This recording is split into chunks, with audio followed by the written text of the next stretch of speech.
दोस्तों, मैं एक पूरे देश के लिए संदेश देना चाहता हूँ, बेटी बेटन के लिए और पेरेंट्सों के लिए। तो नमस्कार, आप देख रहे हैं प्रेम इंडिया रिपोर्ट्स। अगर हमारे चैनल पर फर्स्ट टाइम है तो चैनल को सब्सक्राइब कर लें, लास्ट तक बने रहें। जैसे कि आपने देखा होगा कि आजकल का जो कारनामा चल रहा है लड़कियों और लड़कों के अंदर, देखो मैं नहीं लड़की की गलती बता रहा ना लड़कों की गलती बता रहा, लेकिन गलती भी है दोनों की। क्यों गलती है? जैसे अभी केस जो निकल के आ रहे हैं, अब मान के चलिए कितने केस, जैसे हुआ मेरठ में हुआ, अभी एक सोनम का और राजा रघुवंशी का, जो 15 दिन के अंदर ही उसको शादी करने के बाद मार दिया गया। और वो अब खुलासा हुआ उसका कि उसकी पत्नी का ही उसमें हाथ था, सोनम का हाथ था। यानी हनीमून पे जाते हैं और वो लड़का, उसका जो गर्लफ्रेंड सामने आ रहा है, वो लड़का उसकी दुकान में काम करता था, उनका कोई मोबाइल वगैरह का काम है अपना।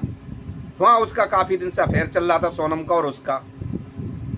उसके पेरेंट्स ने क्या सोचा कि चल अच्छे अपने से बड़े बिजनेसमैन से शादी कर देता हूँ, अच्छे अपने परिवार से, बड़े परिवार से उसने राजा रघुवंशी के साथ उसकी शादी कर दी। और शादी ठीक ठाक करके उसके बाद में शादी के कुछ समय तो वो खुशी नज़र आ रही है सोनम।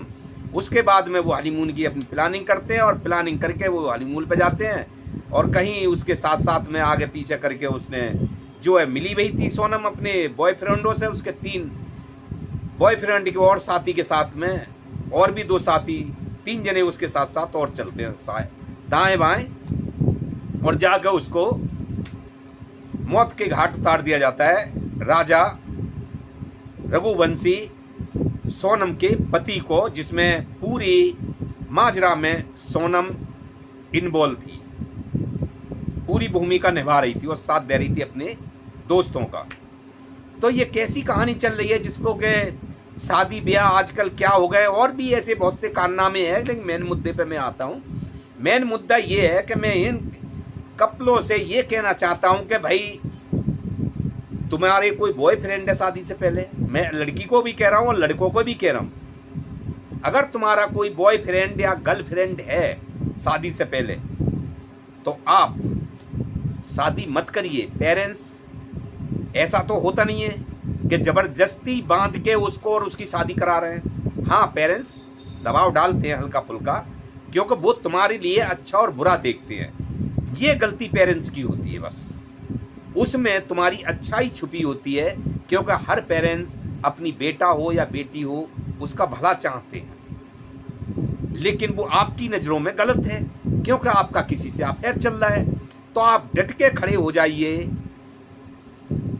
चाहे वो लड़की हो चाहे वो लड़का हो, अपने पेरेंट्स के सामने डट के खड़े हो जाइए कि हमें नहीं करनी, नहीं तो हम वार्निंग दे दीजिए, हम भाग जाएंगे।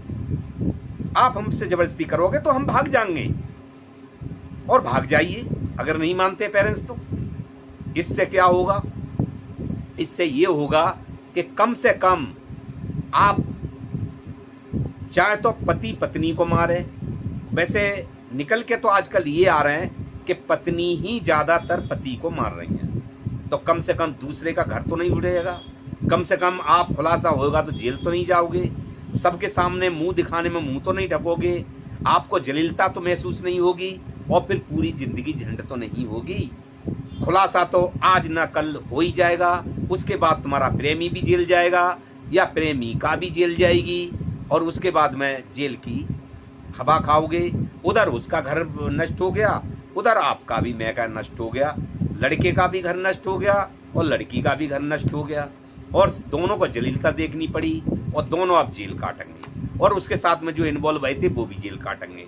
इससे तो बच जाओगे कम से कम। तो लड़की और लड़कन को शादी से पहले मैं यह ज्ञात कर रहा हूँ कि उनको उस चीज़ को अपने पेरेंट्स को खुलकर बता देना चाहिए जो तुमसे हो गया है उसके लिए, और उनको अगवा कर दें कि हम शादी नहीं कर रहे, कल कुछ होगा तो उसके जिम्मेवार आप होगे। पेरेंट्स वैसे ही पीछे हट जाएंगे कि चल यार छोड़ना, और क्या करेंगे। लेकिन मैं पेरेंट्स को भी ये कहना चाहूँगा कि पेरेंट्स इतना भी जोर जबरदस्ती ना डालें, और उनकी भावनाओं को समझें, जिससे कि जो घटना हो रही हैं आजकल उसको देखते हुए कि क्या फ़ायदा निकला। आपकी ने अपनी बेटी का रिश्ता तो कर दिया या बेटा का रिश्ता तो कर दिया, लेकिन वो नहीं चलेगा तो क्या फ़ायदा है। उसका भी कोई एक घर उजड़ेगा, दूसरा 2 घर उजड़ते हैं एक साथ में, और 2 परिवारों की बेइज्जती होती है, और दोनों परिवार आगे पीछे फिर पुलिस के दायरे में, पूछताछ के दायरे में आ जाते हैं। तो उससे तो बचोगे। अगर बेटी बेटा कहीं अफेयर चला रहे हैं, उनसे पूछ लीजिए, भाई बेटा हम आपकी शादी करना चाहते हैं, करें नहीं करें आपकी क्या मर्जी है, और अगर मर्जी है तो कल के लिए हम ऐसा ना सुने। आप बेटी से भी कह रहे हो और बेटा से भी कह रहे हो कि दूसरे के जहाँ तुम जाओगे वहाँ घर उजड़े, तो अपनी बेटी से भी बात करें, शादी करते समय अपने बेटा से भी बात करें, और ये सभी दोनों परिवार बात करें, जिससे कि तुम्हें शर्मिंदगी का मुंह ना देखना पड़े। तो ये मैंने क्यों ये वीडियो डाली है,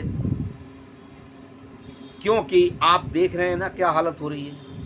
दिन पे दिन शादी हो रही हैं, 10 दिन नहीं चल रही हैं, पति या पत्नी की मौत हो गई, ज़्यादातर पति की मौत हो रही है, और उसका बॉयफ्रेंड मिला के उसको सिखा के बस अब उसका बेटा उजड़ गया।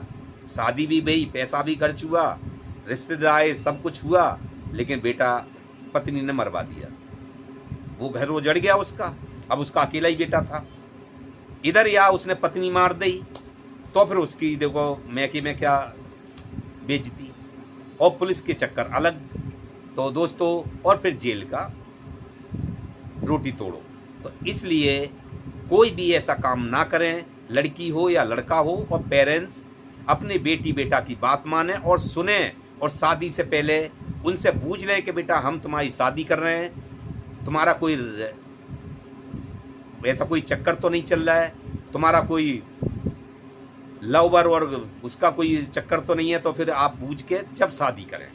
नहीं तो क्या फ़ायदा, शादी के बाद रिश्ते ही नहीं चलते तो फ़ायदा क्या है उसमें। तो पेरेंट्स को भी समझना चाहिए और बेटी बेटा को भी समझना चाहिए कि आपके अफेयर हैं तो आप पेरेंट्स की मर्जी से शादी ना करें। अगर अफेयर को छोड़ सकते हो तो करें, सोच समझ के करें, ना कि शादी करने के बाद दूसरे के अपने पति को जाके मार दो वहाँ, या फिर पति अपनी पत्नी को मार दे। ये बिल्कुल